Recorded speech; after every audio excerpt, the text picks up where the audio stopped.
दोस्तों, क्या आपको पता है कि रामायण धारावाहिक की माता सीता आज कैसा जीवन जी रही हैं? या फिर रामायण धारावाहिक में काम करने वाले वो किरदार आज कैसा जीवन बिता रहे हैं? दोस्तों, 90 के दशक का भारतीय टेलीविजन का सबसे लोकप्रिय धारावाहिक रामायण तो लगभग भारत में रहने वाले हर व्यक्ति ने जरूर देखा होगा। इसके अलावा विदेशों में भी बहुत सी जगहों पर इस धारावाहिक को कई भाषाओं में डब करके दिखाया गया है। दोस्तों, इस धारावाहिक को लोगों ने उस वक्त भी बहुत ज़्यादा पसंद किया और आज भी बहुत ज़्यादा पसंद करते हैं। मगर क्या कभी आपके दिमाग में ये बात आई है कि आखिर इस धारावाहिक में काम करने वाले वे सभी किरदार कहाँ चले गए और फिर वो फिर से दोबारा किसी धारावाहिक या फिल्मों में नजर क्यों नहीं आए? क्या आप नहीं जानना चाहोगे कि आखिर आज रामायण की माता सीता कैसी हालत में है और कैसा जीवन बिता रही हैं? दोस्तों, आज हम आपको इसी पर एक खास वीडियो दिखाने वाले हैं, इसीलिए इस वीडियो को जरा ध्यान से देखना। मगर दोस्तों, अगर आप भगवान श्री राम तथा माता सीता को दिल से मानते हैं तो वीडियो को पहले लाइक कीजिएगा और इस चैनल को सब्सक्राइब भी जरूर कर दीजिएगा ताकि आपको ऐसी वीडियोस की अपडेट मिलती रहे। तो चलिए दोस्तों, बताते हैं आपको कि आखिर क्या कर रहे हैं वो रामायण के किरदार। दोस्तों, सबसे पहले बात करते हैं अरुण गोविल की। दोस्तों, भगवान श्री राम का किरदार निभाने वाले अरुण गोविल ने अपने एक्टिंग के करियर की शुरुआत 1977 में की थी। उनकी पहली फिल्म का नाम पहेली था। अरुण गोविल ने रामायण से पहले विक्रम बेताल धारावाहिक में मुख्य किरदार विक्रम का रोल अदा किया था। विक्रम बेताल धारावाहिक में काम करने वाले तकरीबन सभी किरदारों ने रामायण धारावाहिक में काम किया था, मगर उन सभी को असली पहचान रामायण धारावाहिक से ही मिली। उस समय अरुण गोविल को लोग भगवान ही मान लिया करते थे। रामायण धारावाहिक के बाद अरुण गोविल ने कई और धारावाहिक जैसे कि लव कुश, जो रामायण धारावाहिक का ही अगला भाग था, उसमें भी काम किया था। इसके बाद भी अरुण गोविल ने कई और जगह भी अभिनय किया, मगर उनको जो पॉपुलैरिटी रामायण धारावाहिक से मिली वो उन्हें कहीं भी और नहीं मिल सकी। दोस्तों, अब बात करते हैं रामायण के खलनायक रावण के बारे में कि वो आज कहाँ है। रावण का किरदार निभाया था दोस्तों अरविंद त्रिवेदी जी ने। अरविंद त्रिवेदी का फेस इस कैरेक्टर के लिए पूरा स्टीक बैठा था।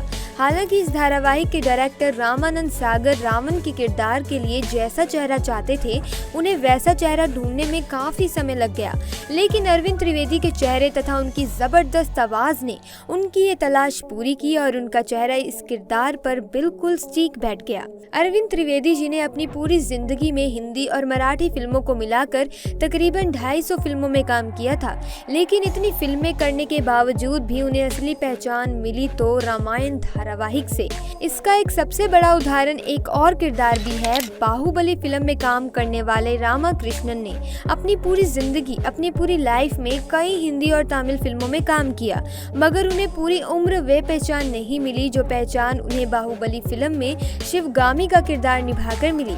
उसी प्रकार रामायण के रावण को भी सारी दुनिया रावण के रूप में ही जानती है। यहाँ तक कि लोग अरविंद त्रिवेदी के बच्चों को रियल लाइफ में रावण के बच्चे तथा उनकी पत्नी को मंदोदरी कहकर बुलाने लग गए। दोस्तों, एक्टिंग के अलावा अरविंद त्रिवेदी ने राजनीति में भी अपनी किस्मत आजमाई थी।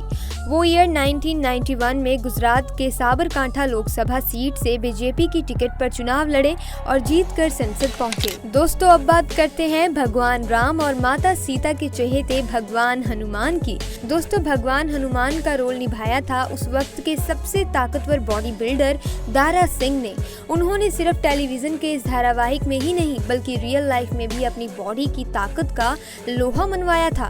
वे काफी लंबे और तगड़े थे, जिसकी वजह से उनको ये रोल मिला था और ये रोल उन पर काफी फिट भी बैठता था। दारा सिंह पहले भी कई पंजाबी और हिंदी फिल्मों में काम कर चुके थे। इसके अलावा वे तमिल, तेलुगु और मलयाली भाषा में कई फिल्मों में काम कर चुके थे। दारा सिंह कॉमनवेल्थ गेम्स के चैंपियन भी रह चुके थे। उनके आगे बड़े बड़े चैंपियंस भी टिक नहीं पाते थे। दारा सिंह ने 500 से भी ज्यादा प्रोफेशनल कुश्तियां लड़ी थी। 1983 में दारा सिंह ने कुश्ती छोड़ दी। दारा सिंह ने अपने जीवन में 100 से भी ज्यादा फिल्में की थी। 1954 में उन्हें रुस्तमे हिंद तथा 1966 में उन्हें रुस्तमे पंजाब के अवार्ड से नवाजा गया था। 2003 से लेकर 2009 तक दारा सिंह राज्यसभा के संसद भी रहे। 2012 में दारा सिंह इस दुनिया को अलविदा कह गए। तो चलिए दोस्तों, अब आपको मिलवाते हैं इस धारावाहिक के सबसे उग्र और प्यारे किरदार से। दोस्तों इस धारावाहिक में लक्ष्मण का किरदार निभाया था सुनील लहरी जी ने। इस धारावाहिक में सुनील लहरी को ये किरदार कुछ अनोखे तरीके से मिला था। इससे पहले इस धारावाहिक में लक्ष्मण के किरदार के लिए जिसे साइन किया गया था उसने ये धारावाहिक पहले ही छोड़ दिया। उसे क्या पता था कि ये धारावाहिक हमेशा के लिए लोगों के दिलों पर एक अनोखी छाप छोड़ेगा। सुनील लहरी इस किरदार के लिए काफ़ी परफेक्ट रहे। सुनील लहरी ने लक्ष्मण के किरदार को इतनी शिद्दत से निभाया था कि रियल लाइफ में भी लोग इन्हें लक्ष्मण ही बोला करते थे। मगर सुनील की रियल लाइफ कुछ अच्छी नहीं रही। उन्होंने इस धारावाहिक के बाद एक्टिंग की दुनिया से किनारा कर लिया और कभी दोबारा नजर नहीं आए। चलिए दोस्तों अब हम बात करेंगे रामायण धारावाहिक की माँ सीता के बारे में, जिनका नाम है दोस्तों दीपिका चिखलिया। दोस्तों आप शायद ही इस बात पर यकीन नहीं करोगे, मगर रामायण धारावाहिक को करने से पहले दीपिका चिखलिया कुछ हिंदी फिल्मों में भी काम कर चुकी थी, जिसमें से चीख और रात के अंधेरे मुख्य फिल्में थी।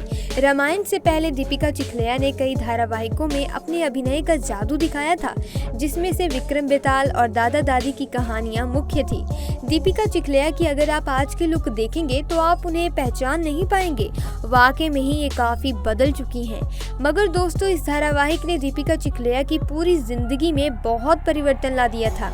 दीपिका चिखलिया को भी इसी धारावाहिक से खूब पॉपुलैरिटी मिली और लोगों की रिस्पेक्ट भी मिली। दीपिका चिखलिया को लोग माता सीता कहकर बुलाते थे। उनकी पॉपुलैरिटी का आलम ये था कि चाहे उस समय उम्र में वह काफ़ी छोटी थी, मगर लोग इनके चरण छूकर आशीर्वाद लेने के लिए लाइन तक लगा लिया करते थे। उस समय लोग बहुत ही भोले थे, वो कलाकारों में ही भगवान का रूप देखते थे। 1951 में दीपिका ने वडोदरा की सीट से बीजेपी की तरफ से चुनाव लड़ा और वे वहां की एमपी बन गई। मगर उन्हें पॉलिटिक्स कुछ रास नहीं आई, तो उन्होंने कॉस्मेटिक बिजनेसमैन हेमंत टोपीवाला से शादी कर ली, जिनकी बिंदी और नेल पॉलिश की मैन्युफैक्चरिंग कंपनी थी। दीपिका चिखलिया की 2 बेटियां हैं। दीपिका चिखलिया को अभिनय में कुछ ज्यादा तरक्की तो नहीं मिली, मगर आज वो एक खुशहाल जीवन जी रही हैं। तो दोस्तों कैसी लगी आपको रामायण धारावाहिक के किरदारों की आज की जिंदगी? उम्मीद है आपने भी रामायण धारावाहिक बड़ी ही श्रद्धा से देखा होगा और आप श्री राम और माता सीता से यही कामना कर रहे होंगे कि जल्द ही दुनिया आज की भयानक स्थिति से निकलकर सब कुछ पहले जैसा कुशल मंगल हो जाए। इसी कामना के साथ दोस्तों जय श्री राम, जय माता सीता की। दोस्तों भगवान राम और माता सीता के लिए एक लाइक तो जरूर करें और आगे हमारे साथ बने रहने के लिए इस चैनल को सब्सक्राइब भी कर दें और बेल आइकन को भी प्रेस कर दें, ताकि आपको वीडियोस की अपडेट मिलती रहे। मिलेंगे अगली वीडियो में नई जानकारी के साथ, तब तक के लिए आपका बहुत बहुत धन्यवाद।